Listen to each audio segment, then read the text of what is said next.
yang masuk langsung ke Kemenko Polhukam maupun yang disimpulkan oleh timnya Kang Emil di Jawa Barat, ada dugaan kuat telah terjadinya 3 masalah.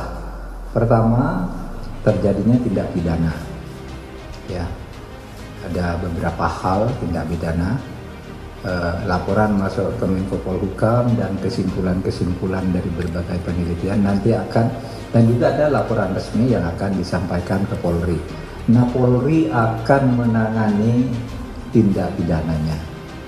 Pasal-pasal apa? Pasal-pasal apa yang nanti akan menjadi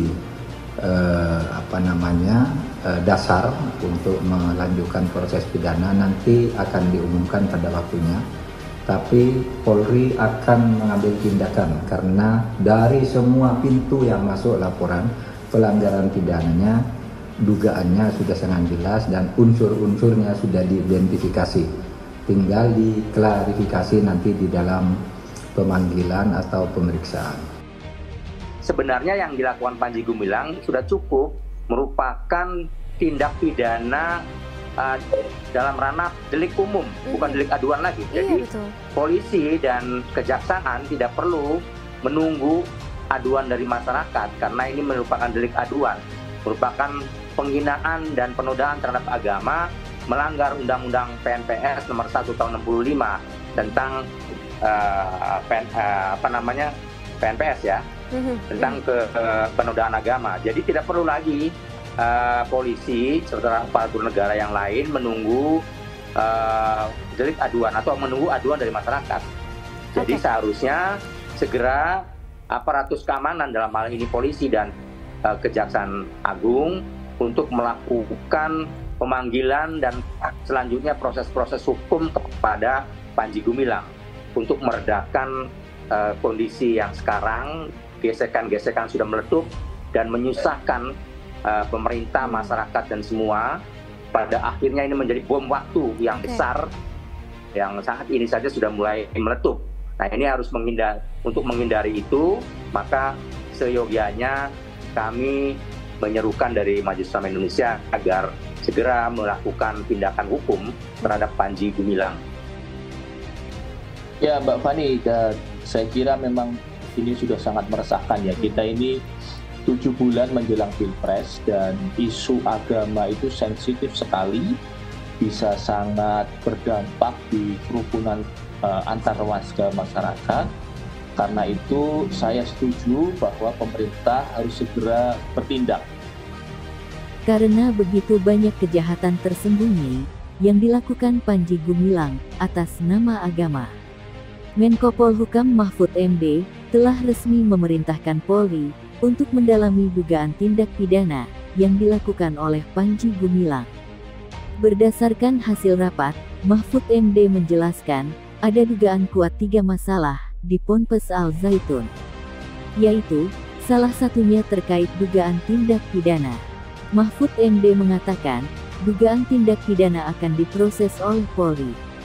Menurut Mahfud, unsur-unsur sudah jelas dan teridentifikasi terkait pada pimpinan Ponpes Al Zaitun, Panji Gumilang. Panji Gumilang dianggap sebagai orang yang berbahaya. Pasalnya, Panji dinilai sangat lihai untuk melakukan kebohongan kepada para jamaah dan pengikutnya. Berdasarkan laporan dari mantan pimpinan Al Zaitun, Panji Gumilang melakukan pemerasan kepada jamaahnya. Bahkan, pengakuan dari mantan pengurus Al Zaitun mengaku bahwa dirinya diajari oleh Panji Gumilang untuk merampok dan menghalalkan merampok harta orang lain karena dianggap kafir. Santri yang NI dan non-NI memang dibedakan, walaupun katakan disamakan semua. Saya sendiri saksi hidup, saya pernah nganter 16 santri itu dugem di tempat pelacuran terbesar di Indramayu, namanya CI Cilegeng Indah. Ya bisa jadi itu oknum anak-anak nakal, tapi itu fakta dan terjadi.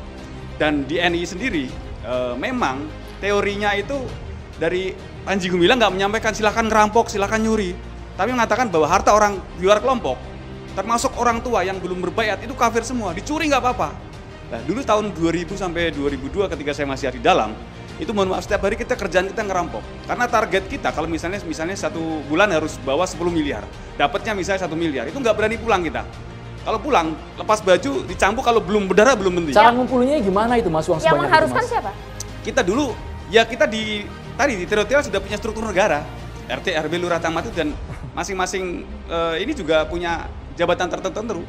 Jadi kalau kita butuh dana, tahun itu ya mohon maaf, ini kalau ada berita di TV, pembantu baru kerja 1 hari kasa karta majikan, itu kerjaan kawan-kawan semua. Pernah 1 hari kita dapat di atas 1 M, 1 hari. Jadi kalau kita butuh dana, siapin 5 orang tim kita perempuan, palsuin KTP, ijazah, dan kartu keluarga. Kita nggak usah lama-lama nyari koran yang biasanya Komplek Elit, Pondok Indah, Permata Hijau, Kalibata. Nggak usah 1 minggu 1 bulan, 1 hari majikan pergi, anak sekolah telepon, Abi, rumah kosong. Kita bawa mobil, kalau perlu bawa truk, harta orang kafir nggak apa kita ambil. Jadi kita melakukan kriminal dan kita dulu bangga karena kita menghasilkan banyak. Kalau tidak tercakap, maka ini akan menjadi hutang. Terus kita juga bikin yayasan yatim piatu, yayasan duafa. Yayasannya sampai sekarang ada, termasuk yang bikin buku ini salah satu pendiri yayasannya. Dan ini ada di Al Zaitun. Jadi kita tahu orang Indonesia itu baik-baik. Orang Indonesia itu dermawan. Nggak usah pakai kriminal, nanti bermasalah dengan aparat. Kita bikin yayasan yatim piatu, dulu nongkrong di ATM, di food court, pom bensin, halte busway, taruh di rumah makan, di minimarket, dan itu hasilnya lebih besar. Yang penting organisasinya jelas, proposalnya, surat tugas, kartu nama, KTP, ini loh, kami dari yayasan ini, Bapak menyumbang berapa, kalau perlu menjadi donor per bulan. Dan itu satu yayasan, itu 1 bulan, ada yang sampai dapat 10 miliar, satu yayasan. Dan mereka satu yayasan cabangnya ada di seluruh Indonesia. Jadi kalau ngelihat ada cewek cantik di depan ATM, ini proposal surat tugas, itu 100%, bukan 99 lagi, kelompok mereka. Dalam mengusut kasus Panji Gumilang, yang sudah dianggap sangat jahat dan kelewat batas, mantan pengurus Ponpes Al Zaitun ikut memberi kesaksian. Pendiri Negara Islam Indonesia Crisis Center, Ken Setiawan, menyebut pendirian Pondok Pesantren Al Zaitun sebagai kedok untuk mendirikan negara Islam. Mereka dinilai menggunakan dalil Al-Quran agar dianggap pro pemerintah. Ken menyebut pimpinan Ponpes Al Zaitun Indramayu, Syekh Panji Gumilang, sangat berkaitan erat dengan organisasi terlarang Negara Islam Indonesia, atau NII. Di balik kemegahan Ponpes pimpinan Panji Gumilang, Ken menyebut memiliki tujuan tersembunyi, yaitu gerakan bawah tanah untuk mendirikan negara Islam dengan modus memanfaatkan isu agama sebagai tamengnya. Dalam ajarannya, Panji dinilai membolehkan mencuri hingga merampok. Orang yang mau belajar dimanfaatkan Panji Gumilang, UUD, ujung-ujungnya duit. Boleh mencuri, merampok, menghalalkan segala cara. Novel, Tuhan izinkan aku jadi pelacur, itu NII. Jadi merampok orang kafir itu, nggak apa-apa kata mereka, ujar dia.